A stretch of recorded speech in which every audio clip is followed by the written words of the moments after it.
dans l'émission Bonjour Maine de ce dimanche, nous allons accueillir Jean Hakuzimana. Jean Hakuzimana qui est aujourd'hui basé dans l'État de New Hampshire et qui se trouve être actuellement en même temps journaliste, mais aussi responsable d'un programme de réinstallation des réfugiés dans cet État du nord des États-Unis. Aujourd'hui, la question qui va nous occuper est la question en rapport avec la police connue comme ICE. Jean, quand on parle d'ICE, de quoi parle-t-on exactement? Quel est son rôle officiel? Merci de m'accueillir dans l'émission Bonjour Maine. Quand on parle de ICE, c'est juste une police du département de la sécurité intérieure, Homeland Security, mais c'est une police qui est en charge des problèmes des immigrants ou des gens qui entrent en Amérique.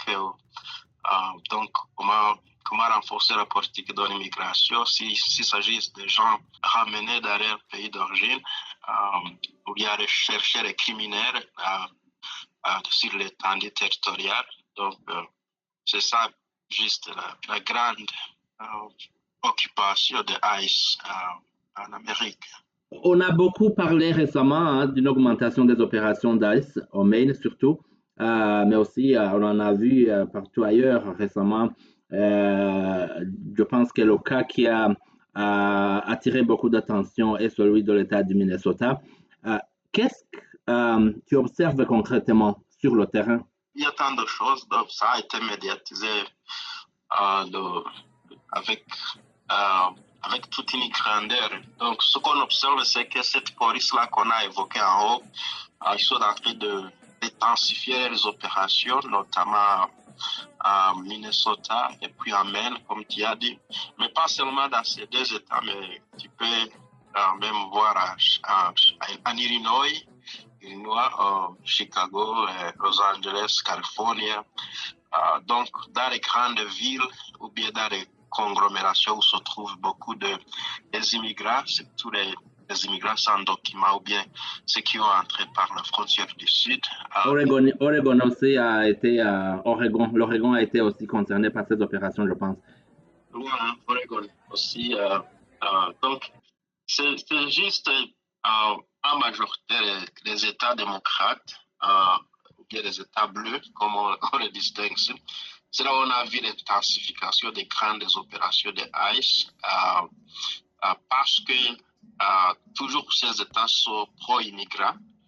C'est là où on trouve une grande population des immigrants ou bien j'ajouterais aussi Massachusetts. Il y a eu autant d'activités en Boston parce que ce sont des États qui favorisent les mouvements migratoires. Alors, comment ces opérations affectent-elles les familles immigrées, y compris celles qui ont des papiers en règle, disons, qui ont un statut un peu stable? Je pense que c'est la plupart des gens qu'on a enlevés ou bien qu'on a pris ou renvoyés en dehors du pays, l'idéal, ou bien ce qu'on disait au départ, c'était prendre des gens qui ont des crimes, disons, dans leur territoire en Amérique ou bien avant d'arriver en Amérique. Donc, bien entendu qu'ils avaient un registre ou bien là où ils ont toutes ces informations, mais ce qu'on a vu, c'est que ça a débordé, c'est allé au-delà même des gens qui ont des histoires de crimes. On a commencé à prendre aussi les gens collatéraux. Donc, si on vous raconte, vous êtes un peau noire, donc vous êtes suspecté. Il y a eu autant de documents, de gens qu'on a documentés, qui avaient des papiers légaux et qui étaient en bonne voie, oui, qui ont suivi toutes les démarches, mais néanmoins, ils ont été appréhendés.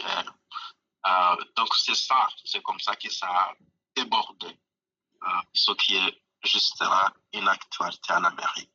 Tu viens d'évoquer les Noirs, hein, la communauté noire. Est-ce que certaines communautés sont particulièrement, bien sûr, touchées?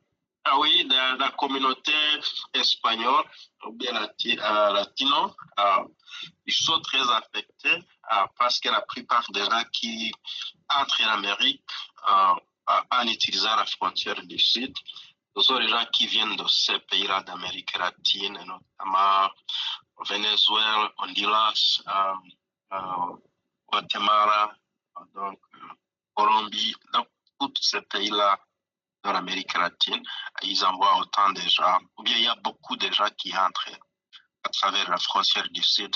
Ils ont été affectés, et puis la communauté des Somaliens aussi a été cible, bien sûr la communauté noire, ce qui n'est pas blanc, je dirais. Je sais bien que dans tes activités de tous les jours en tant que journaliste, mais aussi en tant que responsable d'un programme de réinstallation des réfugiés, tu suis la situation de près et puis tu as aussi accès à certains témoignages, disons, personnels. Quel est l'impact de la présence des agents d'ICE sur la vie quotidienne? Aller à l'école, au travail, à l'hôpital? Je pense que là où je vis, il n'y a pas eu autant d'activités, mais je suis voisin d'Imen. Mais vous êtes dans une heure depuis mon point de là où j'habite, à Massachusetts. C'est dans une heure, quelques minutes. Mais aussi, on voit les news, les informations qui se visent dans les médias. Donc, je dirais que l'impact a été très grand parce qu'on voit une peur généralisée de cette population qui est ciblée. On voit les mamans, les papas qui ne veulent pas aller au travail parce qu'ils pensent qu'ils peuvent être, pris et enlevés et puis ramenés là où ils sont venus. On a vu aussi la communauté en état d'alerte. Puis, donc, on dirait qu'il y a trop des agitations communautaires juste pour contrecarrer cette police-là et puis les activités dorées des immigrants. Donc, il y a toute une grande communauté blanche, communauté immigrante. Donc, ils ont commencé à bander ensemble pour lutter ou bien pour résister. C'est ce qu'on voit d'ici et là, en ligne, dans les routes, ou bien devant les immeubles de ces officiers ou bien de ces services. On voit les gens qui s'amassent pour protester. Donc, c'est ça l'impact. Le commerce, bien entendu, je dirais à Minneapolis, je ne dirais pas que ça marche 100% parce qu'on a vu autant d'agitation dans la communauté aussi. Est-ce que des personnes évitent maintenant certains services? Je pense que tu l'as touché, mais tu vois que des personnes évitent certains services essentiels maintenant par peur d'être arrêtées ou enlevées? Je pense qu'il y en a beaucoup. Il y a des gens qui évitent ces services. C'est juste mon intuition parce que si vous voyez comment les gens collaborent, les messages en ligne, les messages sur Internet, donc les gens vont en train d'avertir les autres. Si vous êtes à risque, donc c'est mieux de rester à la maison. Il y a vu des groupes qui sont mobilisés pour aider les gens, amener la nourriture aux gens. Donc, si vous n'êtes pas concerné, donc vous mettez dans la place de celui qui est concerné. Vous allez acheter la nourriture pour lui. Vous allez conduire l'enfant à l'école. Donc, on a vu toutes ces manœuvres, ce qui veut dire que les gens ont peur d'aller dans les services quotidiens. Les gens ont peur d'aller au travail, puis sous peine qu'ils soient pris dans la route. Donc, il y a tous ces indicateurs. Donc, ce qui veut dire que oui, les gens sont en alerte, puis peur d'aller à l'extérieur si ils pensent qu'ils sont concernés par ce qu'on est en train de faire. Jean, beaucoup de personnes ici aux États-Unis ne connaissent pas leurs droits. Quels sont les droits fondamentaux, disons, face à ICE? Je pense que ça, c'est un grand débat que je ne saurais même pas comment expliquer, mais euh, toutefois, ce qui était l'idéal auparavant, donc l'Amérique a été longuement un champion de double procès. Donc, si vous êtes concerné ou si vous avez une affaire avec la justice ou bien l'exécutif, donc vous pouvez aller dans la justice et la justice va décider de votre sort. Donc ça a été un champion de ce principe de démocratie et justice. Ce qui est maintenant un peu diminué, si on peut dire. Donc on ne voit pas. Tu veux dire que les États-Unis, le pays de premier amendement, il y avait vraiment cette séparation de pouvoir. Oui, c'est ça, c'est même la démocratie qu'on nous a enseigné. Donc, la séparation de trois pouvoirs, puis l'indépendance de tous les trois vis-à-vis de ce qu'est l'autre, l'interdépendance de ces trois branches. Ça a été donc les principes de la démocratie américaine. Mais avec l'aide des immigrants, donc, on a entendu beaucoup de gens disant que ça ne suit pas les règles, c'est pas normal. Donc, je pense qu'il y a toute une confusion de ce qu'on était habitué à voir donc, pour les immigrants. En parlant de règles, Jean, on a vu dans plusieurs États, même ici dans le Maine, les gens qui disent que des agents, des officiers de police rattachés à ICE se sont présentés ou ont arrêté les gens en cours de route sans mandat. Pourquoi est-il important, Jean, de faire la différence entre un mandat administratif qui peut être signé par les responsables de la police fédérale et bien sûr un mandat judiciaire? Je ne pense pas que c'est maintenant c'est appliqué, mais au départ, ce que j'entendais, ce que je suis, c'est que avant que vous preniez quelqu'un, il faut que vous ayez un mandat. Avant que vous entriez dans la maison ou dans la propriété de quelqu'un, normalement, vous avez un mandat de justice. C'est quoi un mandat de justice? Ça veut dire que vous avez saisi la justice, vous avez justifié votre cause d'aller prendre quelqu'un. Donc, la justice a vu que c'est viable. Donc, on vous a donné la permission d'aller prendre cette personne. Juste, je pense que c'est pour éviter que vous utilisez autant de force pour de fausses raisons. Donc la justice a joué ce rôle-là. Alors, c'est très différent maintenant parce que si on peut, si la décision peut être fédérale ou exécutive, donc c'est comme si vous n'avez pas quelqu'un qui est indépendamment de votre fonction qui peut vérifier ce que vous faites. C'est ça mon avis.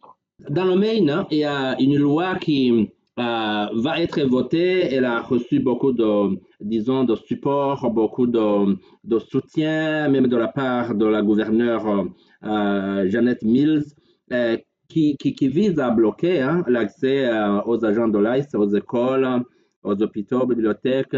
En quoi la situation est-elle particulièrement préoccupante? Je pense que c'est une variation de politique. Si vous voyez des gens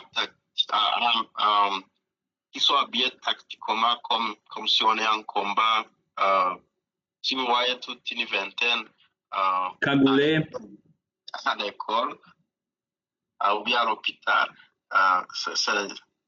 c'est inhabituel. Les gens ne sont pas habitués de cela. Et je pense que ça a créé autant d'alarmes dans la communauté, autant de cris, jusqu'au point de résister à cela. Je pense que c'est ce que les gouverneurs sont en train de faire, surtout les gouverneurs démocrates. Si vous allez en hôpital, vous êtes en armes, vous êtes armé jusqu'aux dents. C'est inhabituel en tout cas. On n'a jamais vu cela. On voyait des polices avec des petites armes, donc en train de garder peut-être les rentrées de l'hôpital, mais on n'était pas habitué de voir toute une vingtaine, déjà une dizaine. Donc, je pense que ce qu'on est en train de faire, et puis les lieux sacrés de prière étaient protégés normalement, on ne pouvait pas aller là-bas pour prendre déjà ou bien pour faire n'importe quoi, mais compte tenu combien cette police a changé de stratégie, je pense que c'est ce que les gouverneurs sont en train de faire pour faire face aux stratégies qui ont changé. Jean, est-ce que tu penses que ce type de loi peut réellement changer la situation sur le terrain? Je ne sais pas combien le gouverneur ou bien la gouverneure peut peser contre l'État fédéral. Je pense qu'il y aura toujours des afflictions. Il y a un conflit qui est ouvert. Normalement, les lois fédérales priment sur les lois des États. Donc, si c'est un agent fédéral est fédéral. Donc, mais il y a toujours des petits alinéas que les gouverneurs peuvent exploiter. Mais aussi, qui sait comment la politique fonctionne. La gouverneure doit montrer qu'elle a été là aussi. La gouverneure doit faire, le maire doit montrer qu'il a été là pour ces personnes, oui, pour ces administrés. Oui, pour ces administrés. Donc, c'est ça le jeu qu'on est en train de voir. Je ne sais pas combien ça peut peser contre l'autre, mais généralement, les lois fédérales, ils sont fédérales. Mais en parlant du Maine, Jean, il y a quelque chose, je dirais, qui est un peu étrange. On a vu que les autorités, à commencer par la gouverneure, ont annoncé que les opérations d'envergure d'ICE ont été suspendues. C'était le 29 janvier 2026, disons 29 janvier dernier. Et la première personne à avoir annoncé ça, c'est la sénatrice Suzanne Mills, et qui elle-même a confirmé, affirmé, réaffirmé avoir appelé le département de la sécurité intérieure pour leur dire de stopper cette activité. Comment tu analyses cette situation où une sénatrice républicaine elle-même dit s'impliquer pour faire arrêter ces opérations alors que c'est une politique des républicains? Je ne pense pas que c'est une bonne foi derrière ça, mais c'est la politique, comme tu as dit. Donc, c'est comme le jeu de cartes. Donc, si tu vois comment les opérations avaient pris un nouveau tournure, surtout en Minneapolis, là où on a tué des personnes, des Américains, des citoyens américains. J'ajouterais aussi blanc. Donc ça a commencé à tourner. Puis les politiciens jouent avec les sondages. Donc si tu as vu les sondages sur Fox News, sur CNN, plus de la moitié de la population américaine disent que ICE est allé au-delà des limites. Donc, cela, c'est une alerte pour un politicien qui calcule ces manœuvres. Et je pense que c'est ce qui a été sur Susan Collins, républicaine, sénatrice du Maine, État démocrate, mais au Congrès américain. Donc, pour que Susan Collins arrive au Congrès américain, elle doit être votée par la population du Maine. Alors, cette population-là est majoritairement démocrate. On a vu tout cela. Donc, pour Susan Collins, elle doit jouer la carte de se montrer qu'elle est en train de régler la situation qui préoccupe les Mainers, les gens du Maine, a fait gagner des points politiques. Je pense que c'est ce qu'elle a vu et puis elle a fait.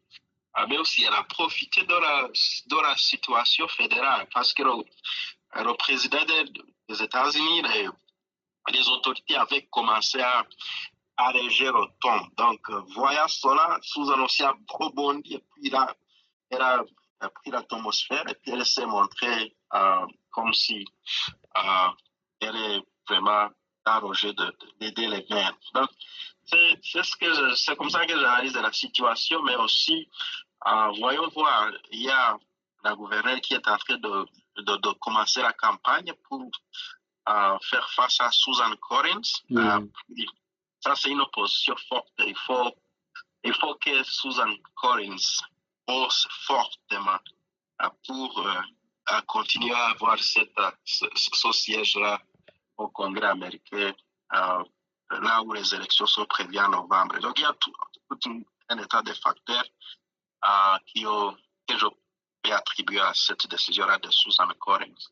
Jean, en général, quel message aimerais-tu adresser aux immigrés qui vivent actuellement dans la peur? Je pense que c'est de je dirais la bonne chose. Les gens que j'aide, les gens que je travaille avec, ce sont les gens qui sont entrés légalement et puis vis-à-vis du programme fédéral de déplacement des réfugiés venant des pays en conflit et puis ils trouvent le placement dans un troisième pays. Donc, pour eux, il n'y a pas de choses à craindre parce qu'ils ont tous les documents.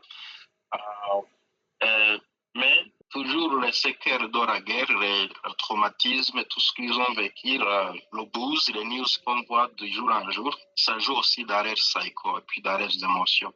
Je les conseille de garder les émotions, de se tranquilliser, mais aussi d'avoir les papiers en ordre parce que on ne sait jamais. On a vu même les gens qui sont dans un statut légal appréhendé. Donc, il faut avoir les documents. Il faut vraiment être aux côtés de la loi. Je dis ça parce que souvent, nous perdons la morale et nous commençons à faire les histoires qui sont contre la loi américaine. Et cela, c'est l'un des critiques qu'on accuse aux immigrants. Et c'est aussi l'une des choses qu'on voit quand on est en train de déporter les gens. Donc, je conseille, ou je donne comme conseil aux immigrants vraiment de faire le mieux, de partir tout droit dans ce que la loi demande. Si vous conduisez un véhicule, n'oubliez pas, parce que si on vous prend avec les boissons, tout ça, donc ça va ternir votre histoire en Amérique et ça peut constituer un facteur de base pour la déportation si vous tombez dans un piège. Donc, il faut être toujours en ordre. En ordre. Voilà. Et aux auditeurs non immigrés, comment peuvent-ils être solidaires? Je pense qu'ils ont été, surtout dans les États comme Maine, les États comme Minnesota, comme tu as dit. Si on voit tout ce qui se passe à la télé, ce ne sont pas des immigrants qui sont en train de protester. C'est la communauté tout entière qui est concernée. C'est la communauté des bénévoles, c'est la communauté des amis des immigrés, c'est la communauté des gens qui sont animés par la compassion, l'amour de l'autre et du prochain. Mais aussi, j'inviterai les gens qui sont concernés par la politique ou qui veulent faire la politique parce que l'immigration aussi, c'est la politique. C'est au-delà de la compassion ou bien de l'amour du prochain. Il y a aussi la politique qui joue à travers l'immigration. Donc, je pense qu'ils ont envie de faire quelque chose de bon, à aider les gens. Donc, tout le monde a besoin d'aide. Même quand vous n'êtes pas en danger, on a besoin d'aide. Imaginez celui-là qui est en danger. Alors, je pense que la communauté est en train de faire bien pour veiller aux gens, aux enfants. Tu as vu les enfants qu'on a pris, donc tout ça, la communauté est en train de faire du bien. Puis je les encourage parce que c'est la meilleure chose à faire. Merci beaucoup, Jean, d'avoir pris le temps de participer à Bonjour Maine. Et d'ailleurs, une émission que tu as créée, commencée toi-même, et de partager ton analyse et ton expérience. Je rappelle aux gens que ta voix et ton engagement sont essentiels pour aider nos auditeurs à mieux comprendre ce qui se passe et à rester informés. Encore merci. Merci, Eloge. Merci. Hunda Gusoma, Amjambo Africa. When you are an immigrant, one thing that you desperately need is information. When people are reading the newspaper, Amjambo Africa, they can definitely trust that this is coming from the right source. Do our best to help bridge gaps between communities. Very important that all voices in our community are heard. Young people can really benefit from Amjambo Africa. This paper connects us all with things that are relevant to all of us.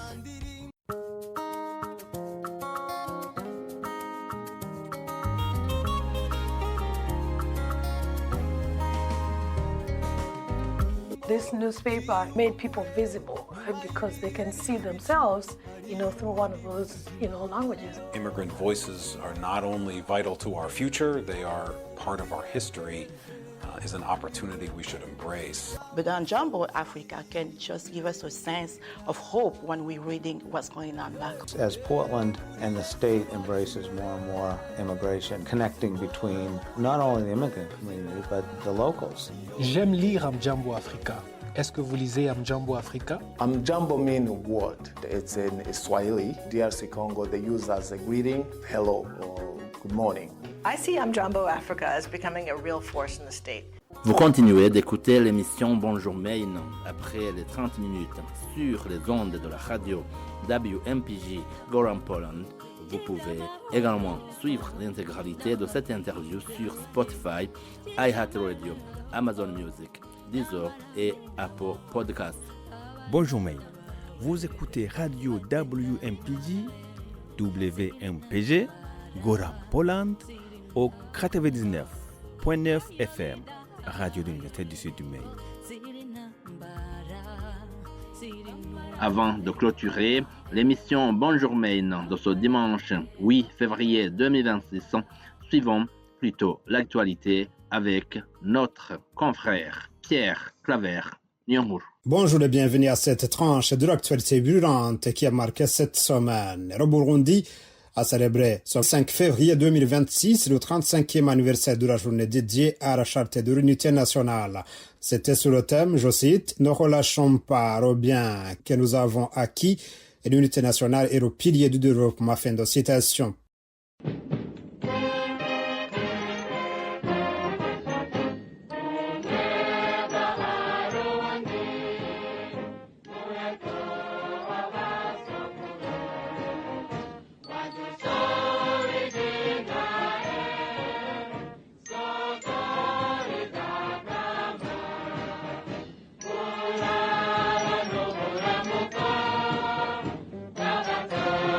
Les cérémonies au niveau national se sont déroulées au monument de l'unité nationale situé sur la colline Vugizo, c'est dans la capitale économique Bujumbura. Adoptée en 1991, la charte avait le but d'unir et réconcilier les Burundais, toutes les ethnies confondues, après les massacres de Nega, Marangara, Kirundo et Ngozi qui ont coûté la vie à des centaines de milliers de Burundais. Mais hélas, 2 ans après, le Burundi s'est encore une fois plongé dans une guerre civile de plus d'une décennie depuis 1993. Pour le moment, la journée est célébrée alors que plus de 200 000 Burundais sont toujours en exil depuis 2015, raison pour laquelle Gabriel Philippe, président de l'Observatoire de lutte contre la corruption et les malversations économiques, Olicom, trouve que plusieurs défis restent à relever qui handicapent la cohésion sociale. Je me souviens d'autres 2 documents très importants, c'est l'accord d'Arusha. Souvenez-vous de l'accord d'Arusha. C'est un document qui avait comme objectif la résolution définitive des conflits qui ont endeuillé le Burundi depuis plusieurs années. Mais malheureusement, cet accord excusez-moi du terme, dans la plupart des cas étaient jetés dans les oubliettes. L'accord d'Arusha. Et pourtant, ce sont des éléments très importants qui devaient soutenir. Il suffit seulement d'analyser ces protocoles. Au niveau du premier protocole de l'accord d'Arusha qui parle de la nature du conflit burundais. Qu'est-ce qu'ils ont trouvé dans l'accord au niveau de ce qui était à Arusha comme principale cause des conflits au Burundi? C'est ce qu'on appelle la discrimination et la volonté de vouloir accaparer le pouvoir et la richesse du pays par un groupe d'individus en s'appuyant sur le régionalisme et l'ethnisme. Voilà les vraies causes de ce qui nous a divisés. Quelques mois après les élections législatives et communales qui ont été raflées par le parti au pouvoir CNDD-FDD, l'ONG ACAT Burundi dresse un bilan largement négatif marqué par intimidation, violation du code électoral, terreur et recul des libertés. ACAT Burundi a mené une enquête sur ces élections de fin 2025. Anita Gateretse est la coordinatrice des programmes chez ACAT Burundi. La victoire écrasante du CNDD-FDD en 2025 ne peut être expliquée par une amélioration des conditions de vie, car l'analyse de l'ACAT Burundi montre au contraire une dégradation sévère de la situation socio-économique. On remarque une pauvreté massive, des infractions élevées, des pénuries de produits de première nécessité comme le carburant, des devises ou des médicaments. Cette victoire s'explique plutôt par une combinaison de facteurs politiques et institutionnels. D'abord, il s'observe que la campagne électorale a peu porté sur les enjeux économiques et sociaux. Le parti au pouvoir a surtout mobilisé de ressources émotionnelles et identitaires, en réactivant par exemple les peurs liées au passé, aux crises ethnopolitiques et aux menaces sécuritaires régionales par exemple. L'autre facteur, c'est que le cadre légal et institutionnel n'a pas été vraiment favorable, ce qui a limité la compétition électorale. On a remarqué des exclusions de certains acteurs politiques. Il y avait des cautions financières très élevées, un contrôle du processus électoral et des restrictions pesant sur l'opposition, la société civile et les médias. En fait, il y a eu un climat de peur qui a été mis en place par les forces de l'ordre, mais aussi les immeubles de la coulée, et la population a été résignée. On a assisté à un verrouillage politico-administratif du territoire qui a réduit fortement la capacité de contestation citoyenne. Et donc, dans ce contexte, le vote a été davantage influencé par la contrainte, la peur ou l'adhésion émotionnelle que par une évaluation rationnelle des performances économiques du parti au pouvoir. Ça va vraiment porter gravement atteinte à la démocratie et aux droits humains, puisque lorsque le même parti domine l'exécutif, le législatif, les collectivités locales et les institutions de contrôle, il n'existe plus de contre-pouvoir effectif. Comme on le voit, cela favorise la confusion entre le parti et l'État et réduit l'espace politique pour l'opposition, la société civile et les médias indépendants. Comme on le voit actuellement, les implications pour les droits humains sont vraiment préoccupantes. On remarque qu'il y a un risque accru de violation. Il y a maintenant beaucoup de cas de violation qui restent impunis. Il y a l'affaiblissement de l'indépendance de la justice et restriction des libertés publiques comme on le voit sur le terrain. L'analyse de l'ACAT Burundi montre que cette dynamique était déjà visible avant 2025, mais s'aggrave de temps en temps avec les élections et pourrait aussi s'aggraver même dans les jours à venir. Pour l'avenir démocratique au Burundi, ce système fait peser un risque majeur. C'est l'absence d'alternance pacifique, la radicalisation des frustrations sociales et politiques et l'isolement même international du pays. Donc, on recommande qu'il y ait vraiment des réformes profondes de gouvernance, car ce monopole institutionnel compromet sérieusement la stabilité et le développement à long terme du pays. Comme recommandation au gouvernement et au parti au pouvoir, il faut restaurer l'état de droit. en garantissant l'indépendance de la justice, le respect des libertés publiques et la protection effective des droits humains, mais aussi mettre la priorité sur la bonne gouvernance économique, la lutte contre la corruption et l'amélioration urgente des conditions de vie de la population. Au Rwanda, c'est aussi une commémoration, celle des héros nationaux qui se sont donnés corps et âme pour libérer le pays du génocide contre les Tutsis qui se commettait en 1994. La journée est célébrée chaque 1er février. Le président rwandais Paul Kagame a exhorté la population rwandaise à surmonter les épreuves pour bien construire le pays. Pour lui, le temps de la guerre est fini, place aux travaux de développement et de lutte contre la pauvreté. Toujours au Rwanda, cap sur Paris, où la cour d'assises a débuté mardi de cette semaine le procès en appel de Claude Muhayimana, un Rwandais poursuivi pour des crimes de génocide commis en 1994. Ressortissant de Bisesero, à l'ouest du Rwanda, il est accusé d'avoir pris part au massacre de plus de 40 000 Tutsis tués à cet endroit. Il avait été condamné à 14 ans de prison en 2021 par la justice française, un pays qu'il a accueilli comme réfugié en 2001. Maître Richard Gisagara, il est avocat de partie civile dans cette affaire. C'est un procès qui vient à 4 ans après sa condamnation, 4 ans et mois après sa condamnation au premier degré à 14 ans de réclusion criminelle pour complicité de génocide. Aujourd'hui, donc c'était le premier jour d'audience. Ce n'était pas une journée très chargée, puisque nous avons commencé par juste faire les formalités qui sont prévues par la loi, c'est-à-dire le choix des jurés.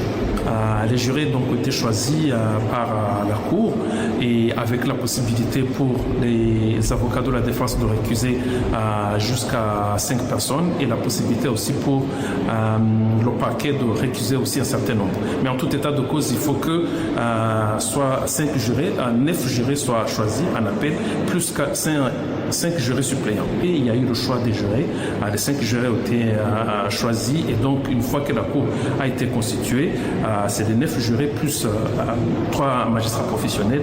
Donc les travaux de la Cour d'assises ont pu commencer. Et après ce choix, il y a eu le rapport du président.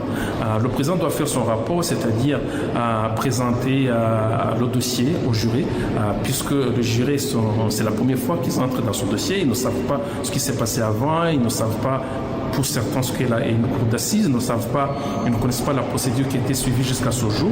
Et donc, dans le rapport du président, il essaie d'expliquer cette situation, de résumer le dossier, de résumer les différents dossiers constitués par plusieurs tomes.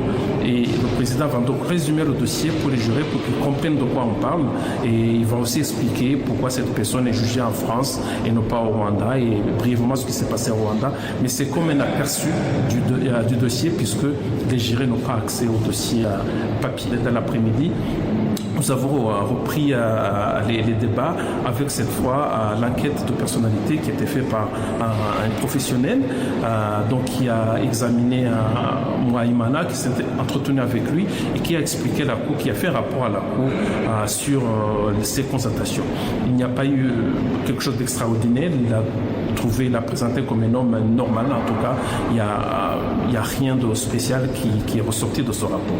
Après ce rapport, nous avons entamé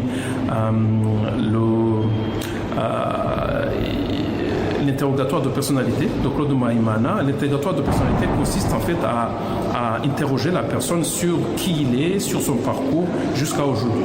C'est le président qui l'a interrogé sur son parcours.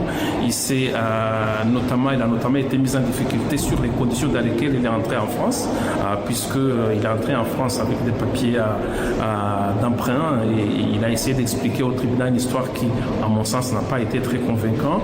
Et il a également été mis en difficulté sur son dossier de demande d'asile, parce que quand il est arrivé en France, il a fait une demande d'asile. Dans sa demande d'asile, il a présenté des faits qui sont totalement différents de son parcours de vie et de ce qu'il nous raconte aujourd'hui. Donc il a quand même été mis en difficulté par cet interrogatoire de personnalité, puisqu'il était prévu que 2 témoins de contexte soient interrogés. Le premier, c'était André Gishawa, mais il a fait savoir au tribunal qu'il est malade, et c'est une personnalité très âgée qui a 80 ans. D'ailleurs, ça fait longtemps qu'il n'était pas intervenu dans un procès comme celui-ci. La défense l'a cité, je ne sais pas pour quelle raison, mais il a expliqué qu'il est malade et il ne viendra pas. Et donc demain, nous verrons ce que la présidente va fixer à la place de l'audition d'Ishawa. Dans l'après-midi, il est prévu que nous entendions un autre témoin de contexte, le professeur Florent Piton, qui est quelqu'un qui a fait des recherches, qui a fait écrit aussi sur le Rwanda, sur le génocide, qui à mon sens est un très bon connaisseur du génocide commis contre les Tutsis. Le Rwanda a accueilli cette semaine le sommet des médiateurs africains sur la sécurité organisée par l'Union africaine. Le focus a été la paix à l'est de la RDC. Pour le ministre rwandais de la coopération et de la diplomatie, Olivier Nduhungirehe, la situation de conflit à l'est de la RDC est finalement devenue un poison pour une grande partie de l'Afrique. Le président Tshisekedi est allé à Washington, est allé à Doha pour chercher les médiations de ces pays, puisque contrairement à ce que les gens disent, c'est le président Tshisekedi qui a voulu que ces médiations existent. Nous, le Rwanda, parce qu'on veut la paix, on a participé à toutes ces médiations, à tous ces processus. Et puis, il y a l'Union africaine qui a aussi nommé un médiateur et des facilitateurs. Et pour l'instant, ce qu'on souhaite, c'est qu'il y ait un renforcement de cette médiation africaine. C'est l'objet de cette visite. Et nous avons foi en cette médiation. Si le médiateur, le président du Conseil togolais et les 5 facilitateurs s'engagent ou engagent les parties, les pays de la région, la RDC, le Rwanda, le Burundi, l'Ouganda, et nous estimons qu'il y aura peut-être des avancées qui pourront être accomplies. Au lieu d'aller dans les pays occidentaux pour demander des sanctions contre un pays voisin africain, je pense que la RDC doit s'engager à mettre en œuvre les accords qu'elle a signés, y compris le cessez-le-feu, puisqu'on a signé beaucoup d'accords. Depuis la signature de l'accord de paix de Washington en juin l'année passée, il n'y a pas un jour, il n'y a pas d'attaque aérienne, de drones d'attaque ou d'avions de chasse contre les positions des M23, contre les villages des civils, y compris les villages de Banyamulenge.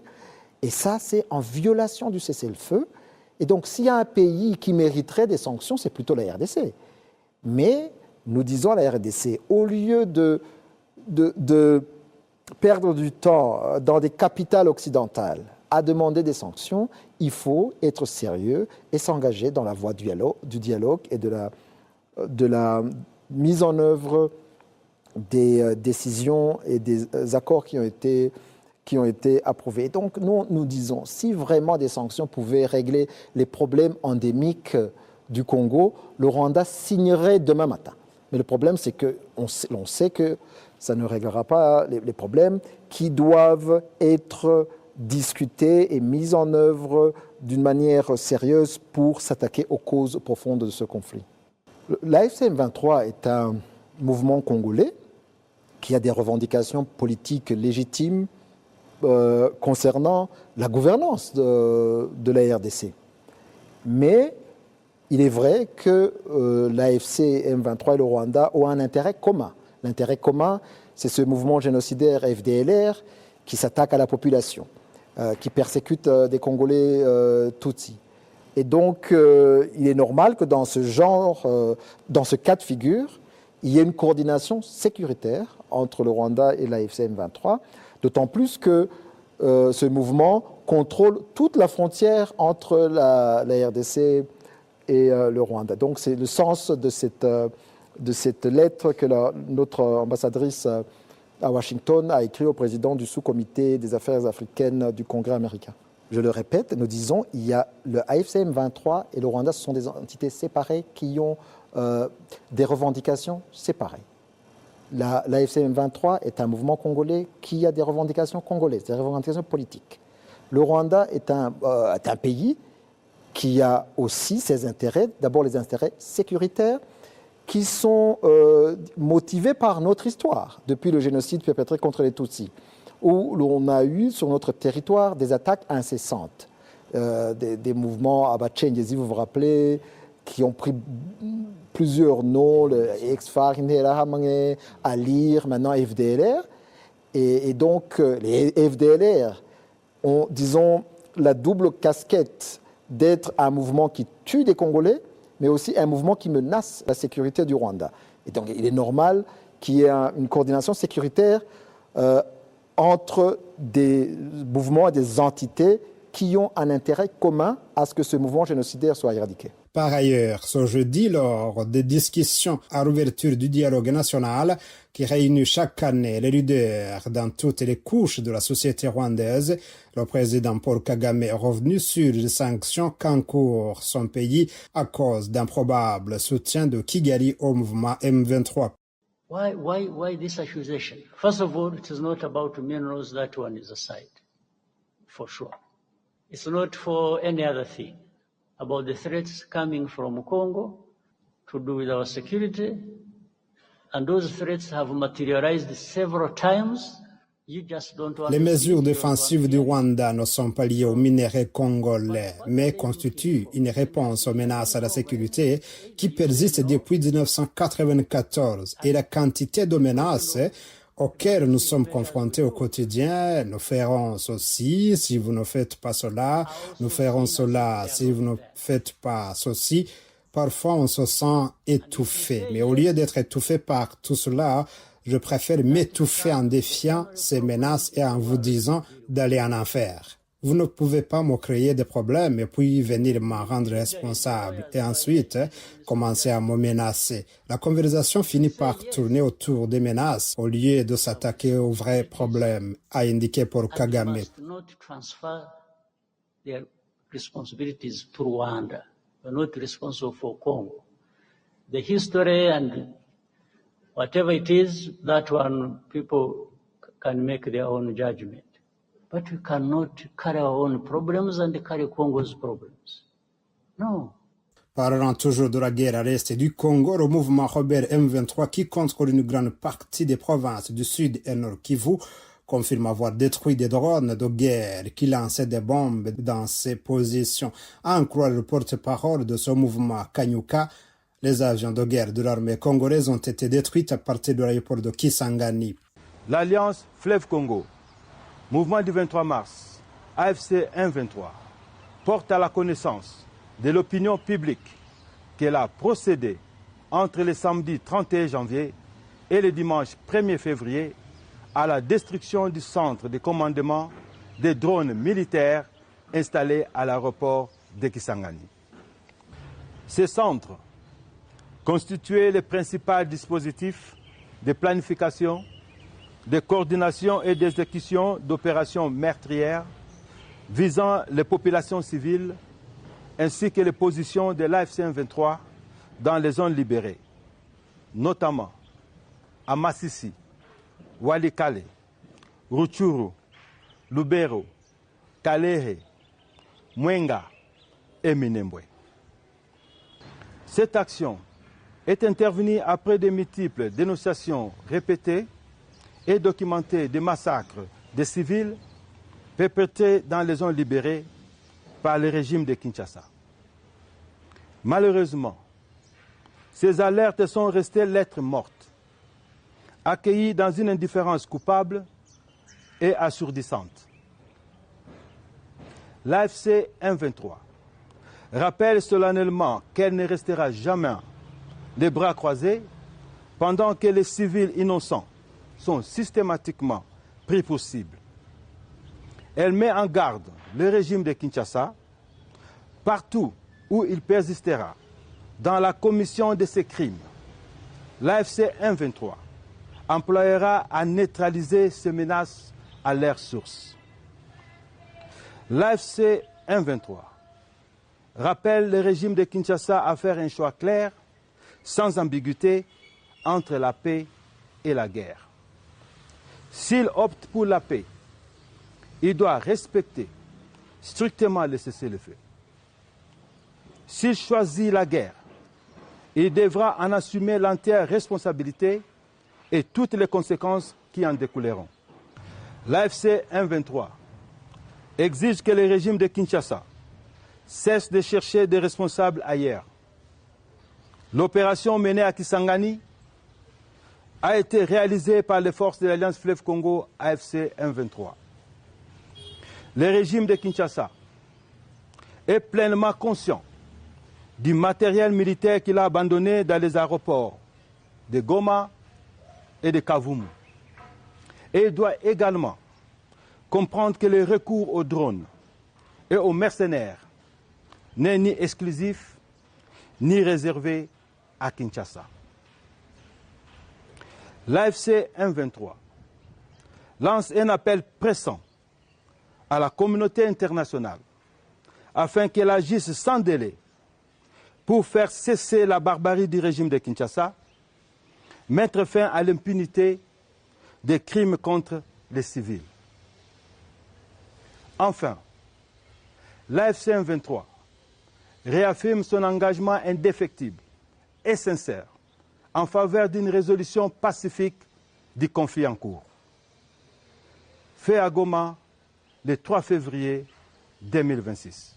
Cette attaque réveille l'Union africaine, l'attaque de drones revendiquée par le groupe rebelle AFC M23 qui a visé le week-end dernier l'aéroport stratégique de Kisangani pourrait s'apparenter à un acte terroriste, a accusé vendredi le président de la Commission de l'Union africaine, Mahmoud Ali Youssouf, et d'ajouter que cette attaque constitue une violation grave du droit international humanitaire, notamment les principes de distinction et de proportionnalité, a dénoncé dans un communiqué le président de la Commission de l'Union africaine. D'après toujours l'Union africaine, cette attaque est susceptible de relever de la qualification d'actes terroristes avant de mettre en garde contre une escalade du conflit qui, selon l'Union africaine, fait peser des risques inacceptables sur la stabilité nationale et régionale ainsi que sur la situation humanitaire déjà critique dans l'est de la RDC, rappelle l'Union africaine. Et voilà, c'est ici que nous mettons un point final à ce magazine présenté par Pierre-Claver Nyonghuru.